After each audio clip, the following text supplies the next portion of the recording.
Welcome everyone to this webinar. Thank you for being here. This is our first webinar of the year from OKRmentors, so we're really, really happy that that this is happening. I am Stephanie Macedo. I'm collective manager from OKRmentors collective, and we really appreciate you taking the time in your busy agendas to be here in this webinar. Today, we're going to have an insightful session around the high impact strategy with OKRs. So this roundtable will definitely expand our perspective around the topic, and we have an amazing panel joining us. They are also part of OKRmentors collective. So I will start introducing one by one. The first one is Daniel Montgomery. He's based in the US. He has more than 20 years of experience in strategic execution and strategic planning. And he's the founder and director of Agile Strategies based in Boulder, Colorado. Then we have Francesca Nardoci, based in the Netherlands. She's an organizational leadership and OKR coach with more than 15 years of experience, and she specializes on scaling up companies with strategic planning. And then we have Aaron McKenna, who is based in the UK. He's the director of McKenna Consultants. He has more than 15 years of experience and in agile methodologies and implementation as well. Then we have Thomas Dussart. He's joining from Belgium. He's the founder of DocKR and OKR Score. And his most recent book is The 5 Keys to Performance, which is a very interesting book. And then we have also Tristan Pelou. He's the founder of Strategy Y. He has more than 10 years of experience in strategic execution, and he's pursuing a PhD on strategic execution, including OKRs. So, and then we have Francesco. Francesco, he's a co-founder of OKRmentors, and he's specialized in strategic execution for more than 15 years as well. So he will be moderating this conversation. We will have a roundtable format. Yeah, so I hand it over to you, Francesco, so we can start with the session. Thanks a lot, Stephanie. Hi, everybody. I'm very excited to be here and moderate this conversation because creating a high-impact strategy in order to set purposeful OKRs and drive execution is a topic that everybody of the experts in this call has quite a lot of experience with. Very often with our customers, before doing a world-class or best-in-class OKR implementation, we have to spend time with them to make sure that their strategy is clearly defined, aligned with their team members, and the priorities are clearly expressed and stated. Once we have that, we can move to a stage that we normally call OKR definition.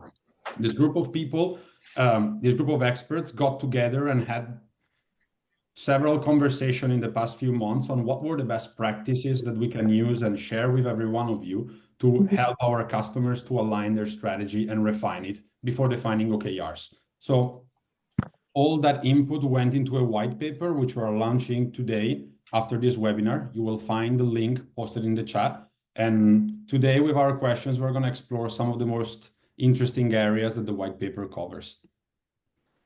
So in order to kick us off, I'm going to start with a very general question to open the floor. And it is for Tristan. What were the most common challenges that you've seen organizations facing when they were trying to make their strategy clear and actionable? Well, thanks, Francesco. I think what happens a lot is that the strategy is living in people's heads. It's living in management's heads. They don't communicate it clearly. It's vague. There's this great vision. You meet lots of entrepreneurs. They will have like these great ideas about how they're going to transform the world. And then this is when it breaks, that they fail to communicate it clearly to the rest of the people. And they fail in that process to really link it to the day-to-day work of the teams. And this is the two things are like the communication and the fact that this strategy is not really actionable. And this is what we've uncovered as we were building this playbook. But maybe Thomas has more to say on this topic. Yeah, I would say that some problem is also in the lack of mastery in strategy execution frameworks. So many organizations, especially when they start without external help, struggle with frameworks like OKRs, KPIs, and even a balanced scorecard. So without a proper understanding of how to apply them effectively, this method turns into bureaucratic exercise rather than real drivers of execution. I could add that unclear organizational structure is not helping anymore. When roles and responsibilities are not well defined, strategy execution could become chaotic. And if everybody is accountable or responsible, then in reality, no one truly is. And I would add maybe that a conservative mindset with no psychological safety is also a problem. So without a culture that allows for experimentation and learning from failure, strategy execution could become rigid, risk-averse, and ultimately ineffective. So that was my key Thanks point. for sharing, Thomas. So I'm hearing a couple of very important things here. The first one is we have to make sure that the strategic priorities don't just live in someone's head. We have to download the content of the thoughts of everyone into a physical space that is shared and could be reviewed by everybody. There's a big element around the culture. So having clarity on where the responsibilities lie, have good organizational structures that are allowing for transparency, and of course of a foundational knowledge of some of the frameworks so that everybody can speak the same language when we are trying to define the priorities. Good call out. So, and I can totally see how can they be big challenges and how you can require external help if you're an organization with thousands of people that have to try to drive this. That makes me think about the other side of the coin. So I am sure that throughout the strategic projects you have with your customers, you also identify a long list of common mistakes that organizations make in this process of identifying, refining, stating strategic priorities clearly. So maybe to Francesca, what are the biggest mistakes that you've seen organizations making when they try to implement OKRs, but they didn't take the time to craft a solid strategy first? Thank you, Francesco. Well, the biggest mistakes is actually implementing OKRs without a strategy that hangs over the whole organization. Because so what I have seen with organizations that haven't done that sort of tried to start, implement strategy execution in pockets, is that in the end, you see a business unit or a team, they will come up with their own strategy. And then they will craft the OKRs based on what they think the world should look like in, I don't know, in a year or a couple of years. And you get sort of this, you get this situation where maybe, one business unit, they build a bridge and the other business units builds a tunnel, just to get out on the same point where they think the company should be, which I find a terrible waste of time and energy and resources, really, from people. And it's quite costly not to have a strategy before you actually start executing, because what would the people be executing on? And I was wondering, Aaron, what would your take be? Where are you? I'm here, Francesca. Thank you very much. And thank you everyone for joining us. I think one thing, Francesca, that I was expecting you to say actually was organizations not having enough patience. So that's something that you actually interacted with me on LinkedIn about when we were talking about some of those mistakes, which was new to me, but I found that really insightful and something I've actually missed as well. So thank you. I appreciate that. But thinking from my own experience, I think the biggest mistake is the organization ultimately are not going to get the right or the potential value out of implementing OKRs. So if they've not got that clearly defined strategy, there's the danger that those OKRs will be disconnected. They might feel like a checkbox exercise. They'll be transactional and not ultimately transformative as OKRs can and should be. Recently, I was doing an OKR assessment for one of my clients, and one of the comments from somebody was that sometimes their key results felt almost mercenary. You know, they couldn't connect to what's in it for them because they weren't seeing the bigger picture to that strategy.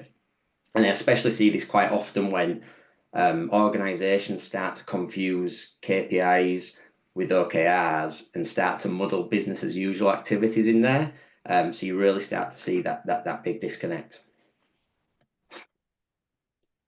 Very interesting points from you both. So like what resonates the most with me is that, well, so the first mistake is really ignoring that you have to perhaps go a little bit slower in the beginning to go faster in the long run. So you're trying to put the OKR implementation at the front, but you sacrifice those important steps, and then you've got to go back all over again to the basics. So in the long term, you're actually spending a lot more time to do the relaunches because you didn't accept that you could go slower in the beginning.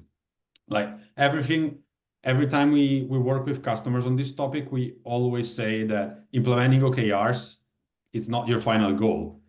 Your final goal is make sure that your strategies are executed and you can keep your promises to your customers and to your employees and investors. OKRs is the way that helps you get there. So also, if you allow me to add a point here, mine would be, do not look at OKRs as the end goal, but rather a means to an end. It's also interesting what you both mentioned about OKRs versus KPIs. So if you don't have a very clear strategy expressed in what are the core priorities where you will put the weight of the body, you're gonna very often set a bunch of OKRs that you will use to run your business, and people will get confused about whether some of those KPIs are expressed as OKRs, but they also see them as KPIs, and everybody gets confused. So definitely, those are some of the must-haves to have in place in order to drive clarity before we put in place a new methodology. There is something I wanted to dive deeper into in terms of OKRs and how to derive them. So we talked a little bit about how to define the right strategic priorities to then connect OKRs. So if we're able to do that, all of a sudden we have OKRs that are connected to the strategy, but there's another big, more long-term component, which is the company vision. So maybe, Francesca, I'd like to get your take as a follow-up to understand how do we make sure that we can keep OKRs that are derived from an annual strategy more aligned to a vision that maybe it's looking 20 years ahead. Thank you, Francesco. In my experience, the only way to keep sort of connected, your annual one and then, the OKRs that you do in cycles to the longer term vision, which I often like leaders to actually set also a really long-term OKR so that we can sort of make that vision more measurable. So what is that? Because often it's so abstract, right? But how do we know that we have actually achieved this vision in 5 or 10 years? And the best practices that I like to work with leaders is instilling a discipline of reviewing as a leadership team regularly. So the outcomes of the team OKR, how does that relate to the annual one, and how does the learnings, the outcomes, the discoveries that the teams are making in these regular cycles, how does that relate to the longer term vision or OKR? That's one. And a second one that I always, would instill in leaders is, have your regular offsites. And we don't, and in these offsites, the goal is to, again, sort of look out into the world. So not only look at what teams are learning or what the outcomes are while they are executing on the strategy, but what's the world doing out there now? What's the competition doing? What are the trends in the market? Because I think since Corona has showed us that, nothing stays the same for a very long time.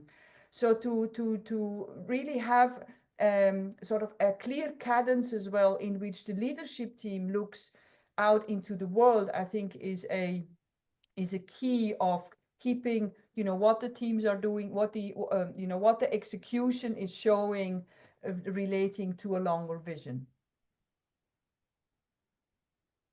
Daniel, what is your take on that? Yeah, that's great. Thank you, Francesca.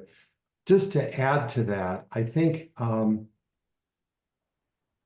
seeing that OKRs are really the way that the strategy remains flexible. I mean, as you were pointing out, we start off understanding what the landscape is that we're operating in, what is happening in our supply chain, what is happening with our customers, what might be happening with regulations. So there's a lot going on. And these days, there seem to be, multiple waves of change happening at once. I'm working with a company that they're an international company based in Europe. They have North American operations, other places. And when you look at the impact of climate change and tariffs in particular, this possibility of tariffs, which is unfortunately coming up, it's a serious disruption to their supply chain. And we have to think out, well, what if you had a combination of extreme climate change because they use natural ingredients and tariffs, or one or both? And so that opens up a potential need to do something like scenario planning, which in the old days was, Royal Dutch Shell did that, big governments do that, but we're seeing more and more companies really need to consider alternative views of what the future might look like, and then design strategies that are robust and flexible enough that you can accommodate what happens. And you've had the conversation to see, well, we've imagined 5 different futures that might happen. We can't predict which one, but can we be better at sensing and responding to the one that's actually emerging, or even one that we didn't expect? And then, so the beauty with OKRs is it gives you an opportunity every quarter to go back and say, all right, we made some planning assumptions based on what we thought the world would look like in 5 years. How has that evolved in the last 90 days? Because it very well might have. And then you use the OKR cycle in order to shift the assumptions and focus on what's really important right now. So I think I'm seeing this practice of strategic foresight as part of the planning process as becoming more and more important all the time. Wow, Daniel, this is one of the best ways I ever heard the explanation about the role of strategic foresight. So thanks for that. I'm gonna repeat it and quote you when I'm gonna do some of that for sure. I really like the point you both made though about the value of looking at the outside market, not just as a way to stay true to your long-term vision and why you exist in the world, but also to escape the tunnel vision that you would otherwise have if you only look at your internal processes and challenges, especially in a context like the one we have right now, where there's new change and it looks like we're having a different world week over week. So looking outside is not just a way to stay true to your long-term vision and remind yourself what that is, but also to see how you can actually become resilient to those changes and adjust your strategy so that you can maintain the path to get to your North Star vision originally. So it's a really nice combination of that long-term meets short-term here. Thank you both. In the beginning, we talked about some framework. I think Thomas mentioned that. So I really wanted to dive deeper into framework territory right now and start entering into one in more detail that we mentioned in the white paper as well. So one of the framework that we reference is the so-called 10C framework. And I wanted to ask specifically to Thomas, given it's his, to give us some more example of where applying that 10C framework helped to improve strategy execution with customers. Okay, so do you hear me? Because I have some... Yes. My microphone so perfect. So OKR help to execute the vision of a company. So if the strategic pillar is not well defined and translated into long-term objective, execution will not be effective. And this is why I always start an OKR journey with my client by auditing a company's strategy using this 10 C's framework. So the first C is actually the fact that the strategy must be correct. That's the first C. So in the case of OKRs, I ensure that, for example, that the vision is truly a vision rather than just a mission, because sometimes it happens. So otherwise, OKR will simply turn into KPIs, measuring business as usual performance instead of driving real transformation. So that's very important to be sure that the strategy is correct, and in the case of OKRs, that the vision is correct and translated into long-term objective. So strategy must be ideally co-created or at least consulted. That means that if teams are involved in shaping the strategy, they will require much less effort in motivation and explanation to execute it. Third C, the strategy must be constrained. A strategy is not a long wish list of everything you want to achieve. It must take into account resource limitation, internal competency, and also external factors. So according to some statistics, only 10% of employees believes that their organization has the necessary means to successfully execute their strategy. So OKR focus on priorities. Therefore, prioritization should start at the strategic level first. Fourth, strategy must be clear. I also check actually that companies, that my clients do not confuse their strategic charter with their strategic analysis. So we remember, for example, 200-page audit report. A solid strategy should fit into 2-3-page document with clear, concise wording that people can easily use for execution. That's very important. Then fifth C, a strategy must be consistent. The vision used for OKR must align with the mission, purpose, and value of the company. For example, if a company values focus on environmental sustainability, then a vision like becoming the leader in offshore drilling in Greenland is clearly misaligned with and will lead to confusion and disengagement among employees, which will affect for sure execution. Then six, a strategy must be comprehensive. Many analysts still argue that company integrating social, environmental, and economic criteria into their strategy are better prepared for the future and more resilient. Even if this approach is no longer trendy in some part of the world, which I won't name. And then a strategy, we told that just before, must be crisis-proof. A resilient strategy ensures that core objective can still be executed even in time of uncertainty, which clearly the case at the moment. So check whether the strategy incorporates key concepts such as redundancy, diversification, flexibility, adaptability, and simplicity to withstand external shocks. 8, a strategy must be connectable.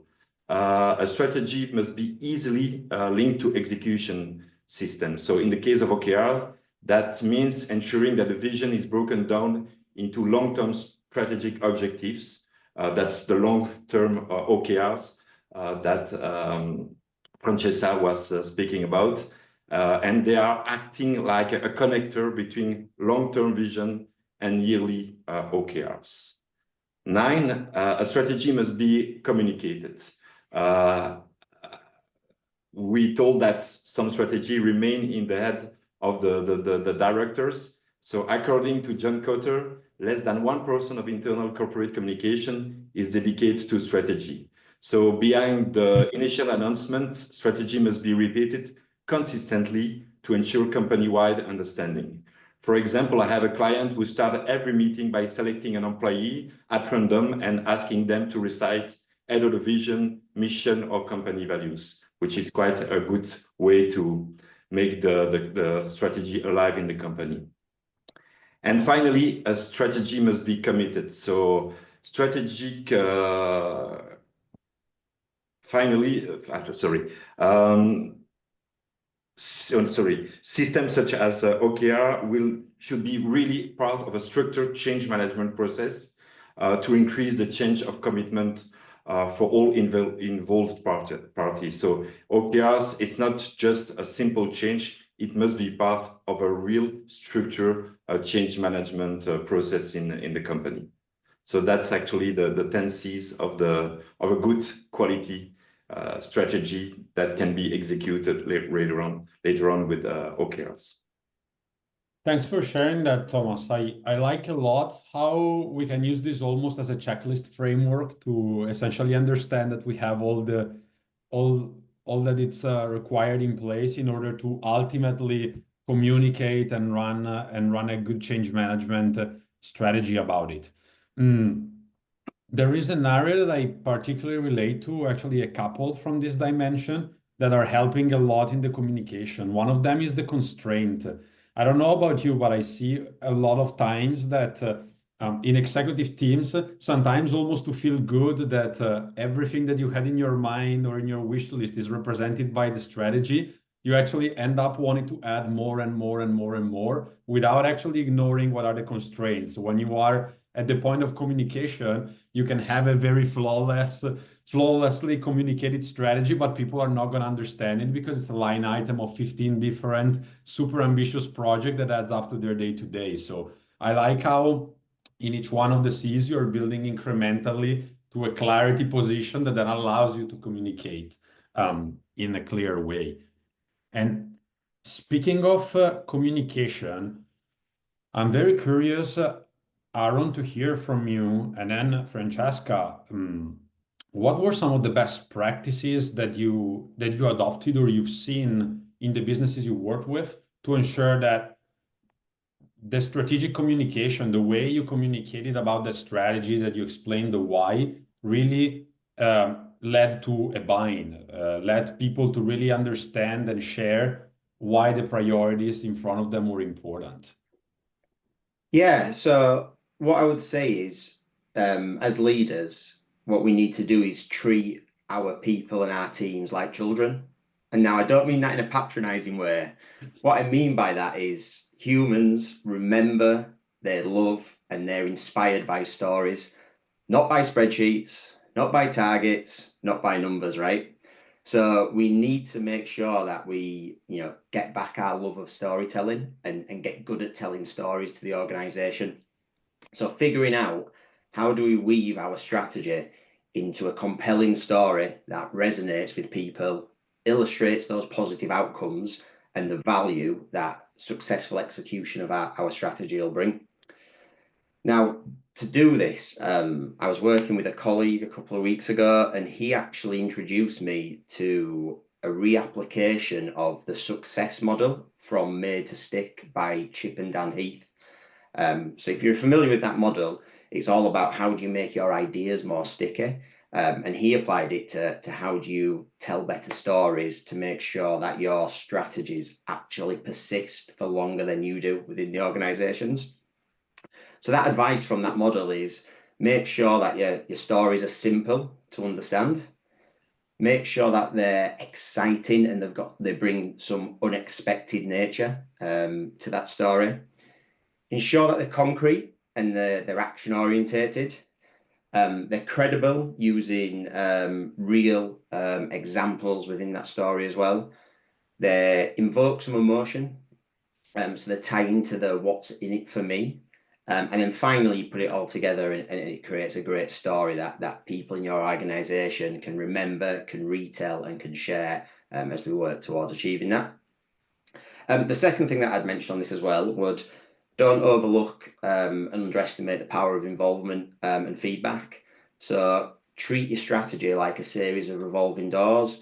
Yes, you might be responsible for it, but get the feedback, make people feel like they've contributed to that. And then that will make sure that when you're telling the story, they'll recognize parts of that story and be more inclined to support you through that. And I think Francesca was after me. Yes, thank you, Aaron. And to just build on what you said, so in my experience, to get real buy-in from organization, it's really important, especially, let's say when the strategy is crafted, the long term, but also the annual one, that leaders provide a forum for their people to be able to, so not only to tell the story as to, why this is important, why are we making these choices and we are not making these choices, right? Because the strategy is all about to also define what not to do, and to really open up the floor for people to be able to ask questions, to generate debate. As I love to take a page out of the book of Patrick Lencioni, also in The Advantage, when he says that you should even mine for the questions that haven't been asked. So to very actively bring, how has the leadership actually come up with this strategy? What does it mean for the company? What does it mean for the people that are working for the company? And why is it relevant? And because if you look at commitment and buy-in, right, it's not a standalone happening. If you take the 5 dysfunction as the basis, for people to buy in, to commit, and then later to get actually the accountability for the outcome, you need trust, and you need that second layer, which are these healthy conflicts and debates that I always like, teams that have not been involved in the actual crafting of the strategy to get involved in that way, because only if people can start voicing the questions, the constraints that they might feel, and so on, only then do you get actually commitment and buy-in, which then actually leads to accountability. And then last but not least, this is also what you said, Aaron, repeat, reinforce and reinforce again, and also show people how their work relates to the actual strategy. I've never met anybody that has left a company because of over communication. Usually it's the other way around, right? People leave companies because they are not quite sure what the strategy is and how their work actually contributes to that. Well, thank you both. I really like the analogy with the story framework, and there's a lot of similarities between what Aaron shared and what Francesca shared when I think about stories. Like when you shared stories, and when they were telling me a story when I was a kid, one of the things that I was doing a lot was stopping the storyteller to ask a lot of questions, and they would need to stop and respond to those questions to me, otherwise we couldn't continue. And the other one was that I was asking to hear for the same story quite a lot. So it's really a little bit also like the news channel, like the airtime of certain story and certain news tell you what become your personal favorites and what are the ones that you find important. So repetition, storytelling, having a space to mine for questions and answer them correctly is what I'm taking away from this. Thank you both. I want to go back for a moment into framework territory, because in the playbook we talk about another framework from our very own Daniel Montgomery, and it's the minimum viable strategy. So so the question, Daniel, is obviously for you. I'd like you to walk us through the minimum viable strategy concept, and I'd like to understand a little more how it helped you help companies to bridge that gap between strategy and the day-to-day execution that they need to do on those priorities. Okay, thanks, Francesco. So I obviously sort of blatantly borrowed the idea of a minimum viable product or a minimum viable offer from the Agile world. Studying all of that probably 12 years ago now, I thought, well, what if we applied this kind of a concept to strategy? I'd been doing strategic planning for quite a long time, working with Accenture and working with Ernst & Young, and it seemed to me that too many strategies become what I like to call shelfware. It's a big when we used to do everything on paper, it would be a great thing to put under a plant in your office just in case you put too much water in and you need something to absorb the water. So I think the problem with a lot of strategic planning in the past has been that we suffer from predictive bias, which is what I was getting at a little bit earlier in my comments, that we go into too much detail about we're going to plan 5 years worth of initiatives because we don't know enough about what the world is going to look like in 2 years to really be confident about getting committed to those initiatives. The spirit of OKRs is very much being committed to the outcome, not the activity. So let's hold the outcomes more constant and be more flexible about how we're going to get there based on emerging information. So this minimum viable strategy model, I believe you can use this as a framework for a 2 to 3 page strategic plan. You may have a lot of material in the background that you want to put in as an appendix, but it needs to be short enough that it's very clear you're answering these questions and anybody in the organization understands the answers to these questions, and then it actually becomes actionable. So, and as you go from top to bottom, some of these are longer term than other ones. So who we are shouldn't be changing every quarter or every year. There's a reason we exist. We have a North Star metric. We have a purpose and vision of the organization. We have values. I think we need to remind ourselves of what those are pretty frequently. They need to be in the plan as the headline. They're not going to change as often as some of these other things. So how is the landscape changing? That's where we get into things like strategic foresight, where we're looking at what are the trends that are actually apparent in the present that are emerging?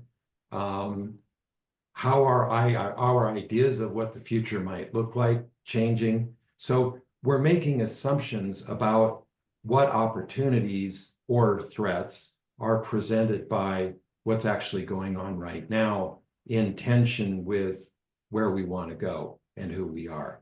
So that there was a question in the chat. I think it's worth at least reviewing these every time you do a quarterly reset for the OKRs, even if it's just a quick check that, okay, what's happened with our supply chain? Well, no major changes. We're still expecting the same changes over time. Okay, check, let's go on. So the next piece often is characterized as where to play and how to win after Roger Martin. I kind of combine them and say, well, what game do we want to play? This is where, after we've observed what's going on, we make choices about who our customers are, what's our target market, where do we operate, what are our products and services, and what is the value proposition that we're going to employ in order to do that? Are we going to be an efficient, cheap Walmart? Are we going to be a fancy Nordstrom's? What customer are we trying to appeal to with what value proposition? And then we get to the point of saying, well, what capabilities do we need? And this is the point where it starts interacting with budgets, staffing, people. Do we have the right processes in place? Those kinds of things. And so out of that, then you can say, well, all right, what should we focus on right now? Because this can be a 3 to 5 year picture, no problem. But then what does that tell us about what's important right at the moment? And I appreciated Francesca brought up Patrick Lencioni's work. He would refer to this as the rallying cry. What's the big thing to focus on right now? Because you're not going to do, you can't overcommit and try to do everything in this strategy all at once. What's the most important thing to do right now? What's the crux that's going to lever us into the next stage? And then your OKRs are actually developed based on that. So this is a framework for reviewing every quarter. If we've looked at that, then we look at the performance of the OKRs and are we actually going in the right direction with them?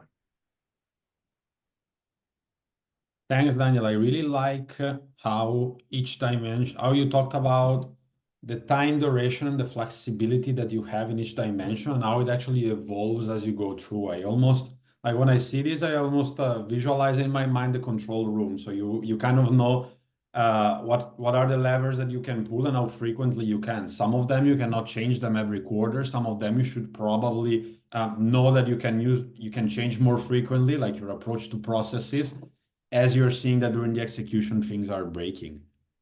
Yeah, I like that metaphor. I'll borrow that one from you. Great. I'm glad I can. It's a fair exchange. Now I feel better with using your approach to foresight. Fair enough. Thank you. Thank you. Well, I feel that nowadays it's very difficult to approach any topic that relates to business without mentioning our good and old AI, speaking about looking at outside trends and where technology is moving. So let's talk for a moment about AI and try to bring that into the conversation. So when you think about AI, I'm curious to see where have you found the potential of AI to add the most value in this process of strategic formulation, definition, and execution. Aaron, maybe let's start with you. Okay, and as you mentioned, Francesco, we cannot possibly do this justice in just a few minutes. And I do know, correct me if I'm wrong, I think OKRmentors are working on another white paper that covers this in much more detail. So I'll give you a very, very quick overview of what I think. And then I think I should pass to Tristan because I'm wondering where he's gone. I've not heard from him for a while. So for me, AI, absolutely. Valuable strategic tool, but coming back to my storytelling, strategy is about humans inspiring humans, and I'm willing to die on that hill for a long time. Think of all the famous quotes, the inspiring speeches in history. None of them were written by AI, they were written by humans, right? Martin Luther King, JFK going to the moon, Steve Jobs putting a dig in the universe. So I still think that's uniquely human. But for me and how I use AI is when I get certainly a new engagement, I like to use a series of prompts in my own internal Copilot. And I like to analyze the market, the competitors, using publicly available information. And I like to present my client with, here's a hypothetical strategy one-pager in the kind of style and format that we're trying to achieve with you guys. So it's relatable to them because it uses some of their language, a lot of it's familiar, and it sort of gives them a comparison of where directionally are we trying to go. So that's how I like to use AI in my day-to-day. And as I said, Tristan, sorry, where are you? I'm here. So yeah, you're right. We're actually doing a longer piece on AI and strategy execution at OKRmentors. I think obviously, as Francesco said, there's a lot of noise right now with AI, and what I see is also a lot of confusion as to what you should be doing with AI, and you should be worried or not. I think it, as Aaron said, I agree that it's a tool. So you need to know what you're asking as a start. So for me, you can save a lot of time on the formulation, on the execution. However, you need to know what you're asking, and it's about augmentation rather than replacing people. Because what matters when you're doing strategy, when you're a leader, is the decisions that you're taking. So AI will give you great insights faster than if you were doing desktop research, maybe, but it's not going to decide for you, and it shouldn't decide for you. And this is where it can be really powerful in the way, when you look at OKRs or strategy as a way to go and get some options that you will decide based on the data that you have in front of you. However, it's not going to decide for you. So hopefully, it's gonna be a great tool for your teams, for you to go faster to where you want to go. But if you're not sure what you're asking, or if you don't know what you're asking, you're going to go very fast in the wrong direction, and that's what's going to happen. But for me, what I would take from this is that you shouldn't be afraid. And in the same way as Excel didn't destroy the job of financial analysts, it made them more powerful in their jobs. And this is what AI is really going to do. But as Aaron said, we're diving deeper in that fascinating topic. Well, thank you both. I really like this notion of Copilot, and I think Microsoft really nailed that in their branding of calling it the Copilot, because it really illustrates the point. As you both said, I think what I'm taking away is that organizations are made of people. Humans need humanity, so you can actually use AI to refine some of these points, but then there has to be someone there that is working with other people to craft the right message. But even most importantly, down the line, even if you nail the right strategy, someone is going to have to be there to support you through the process of executing it. And unless we can download the content of AI into a bunch of robots that then can run meetings, I cannot see easily how that will happen in the near future. Well, before we are opening to Q&A, I have one last question that I would like to go around the room with. So we spend across very different areas throughout this conversation, going from best practice in communication, deep dive into some of the frameworks, what are some of the common mistakes. What I'd now like to hear from every one of you, and maybe I can start from Tristan on this and pass the ball. If you had to condense your wisdom about strategy execution into one single piece of advice, like your personal must-have that you would give to organization to improve their strategy execution, what would that be?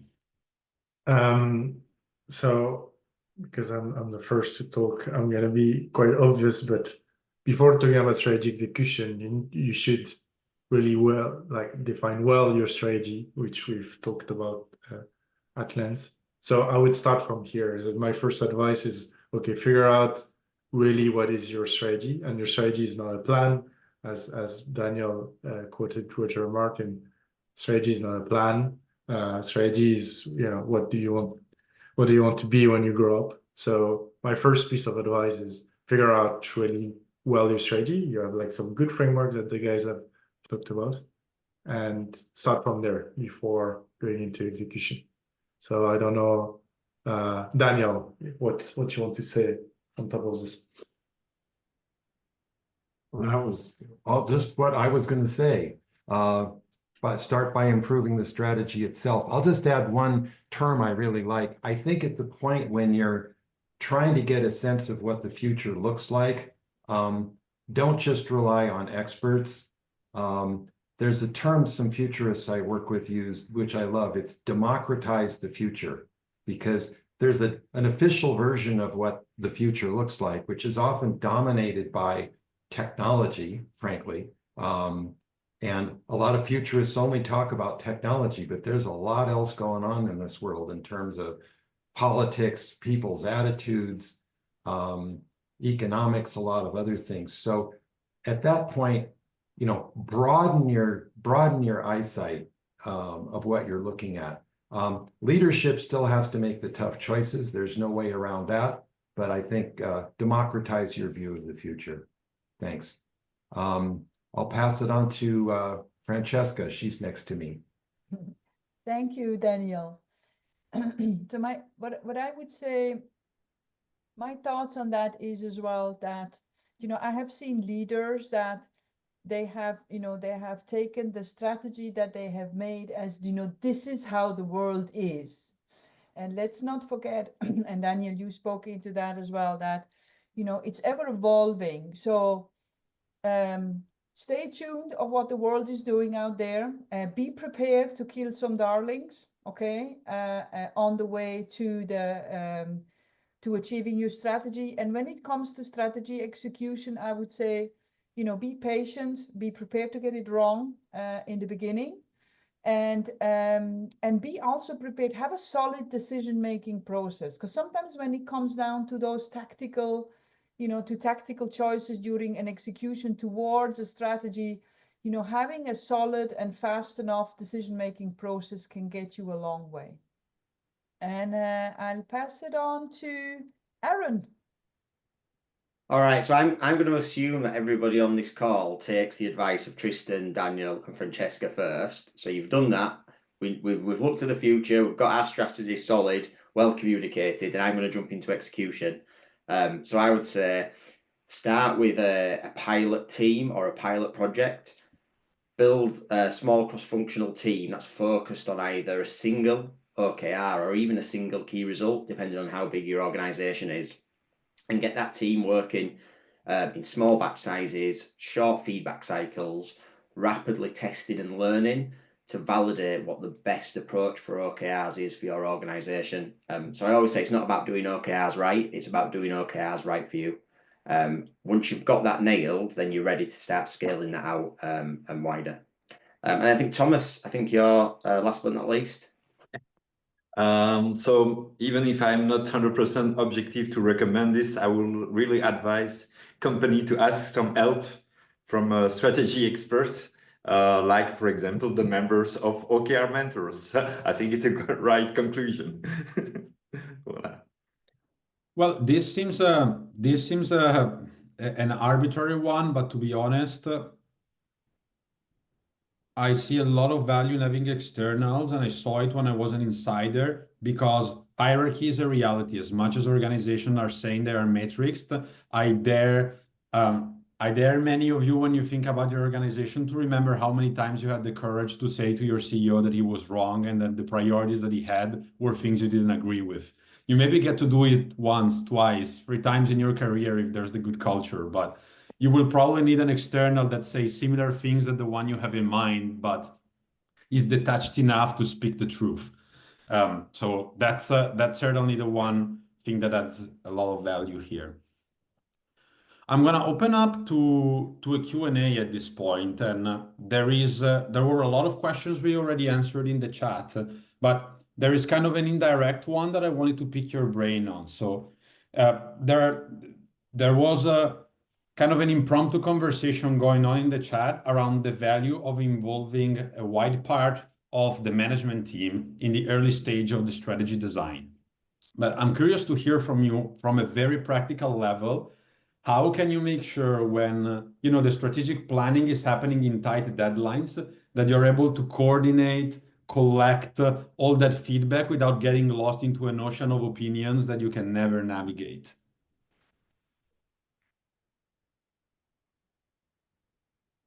The first one who's comfortable answering speaks up. I'm not going to put anyone on the spot. I'll answer that.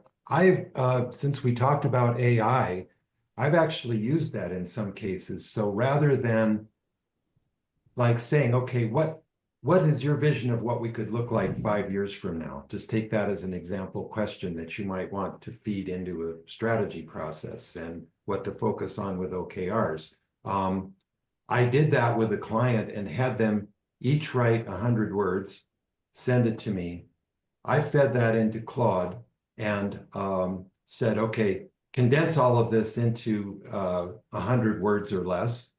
And I actually thought I've done a lot of work to wordsmith, getting people on the same page. And it was pretty good, saved a lot of time.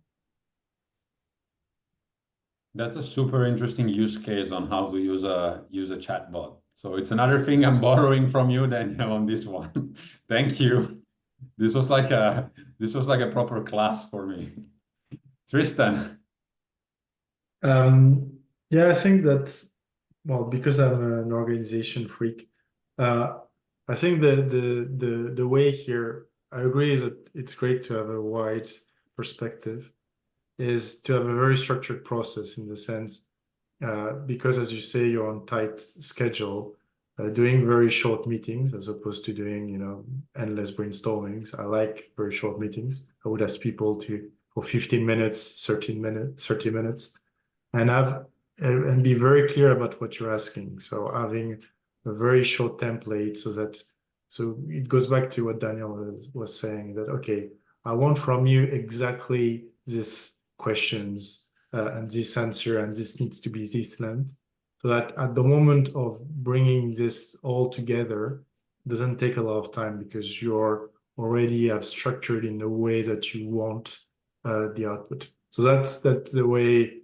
I'm usually trying to do whenever I want the opinion of 10 or more people for one piece of work. So strategy planning or something else. If you want to get being very strong and on the structure before you start this process, and then it makes it much easier down the line. Thanks. Well, it's very interesting to mix the power of both those inputs, like having a structured process that now can be AI augmented to summarize and take away the key insights.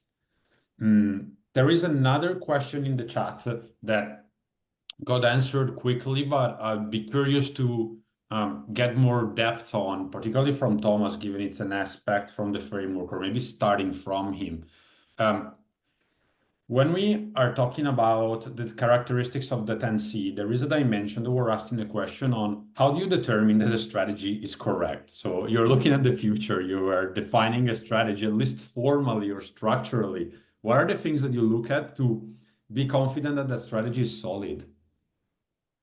Actually, I have for all the pillar of the strategy like an anatomy. So for the vision, I have key element that should be integrated in the mission, in the vision, and so on. And so I check if all those are answering this. These elements are actually integrating these elements. But I'm more checking actually the form of the strategy than the content of the strategy. Of course, I don't know everything about the sector of the client, and sometimes strategy is depending also of the quality of the management of the company. But I ensure that actually the formalization of the strategy is correct to be connectable with strategy execution system. That's actually my job, not telling if they have to go right or left, but that actually the way they express the strategy will be connectable to execution system.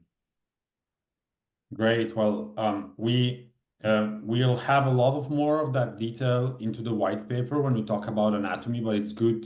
I like your approach of having as a frame of reference what good looks like and being able to show people how their output actually fit within a model of goodness.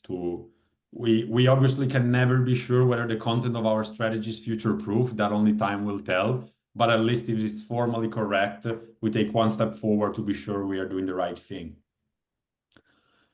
Well, I think this is all the time we had for the day in terms of questions. We covered extensively the one we had in the chat. If you had any other ones, shoot them to us by email. I'll make sure that we'll find a way to give you the answer back.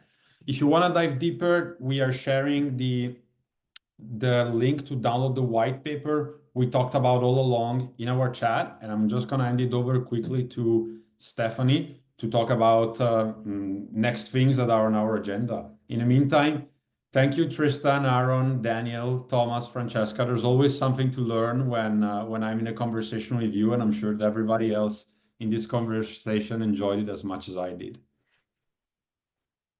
Thank Stephanie, you very over much. to you.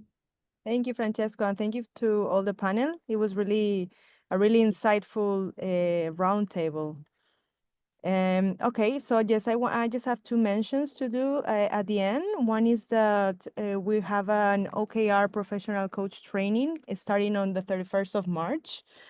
We just have 3 spots left. So if you say that you come through the webinar because you've been in the webinar, we will have a special discount for you. So you just have to write to hello@okrmentors.com.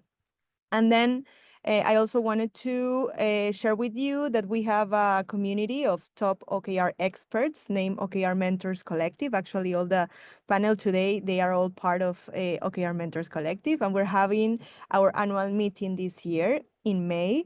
So if you would like to join to our collective, we can have a brief call, and you can write to Stephanie@okrmentors.com. And just figure out your way into OKR Mentors Collective.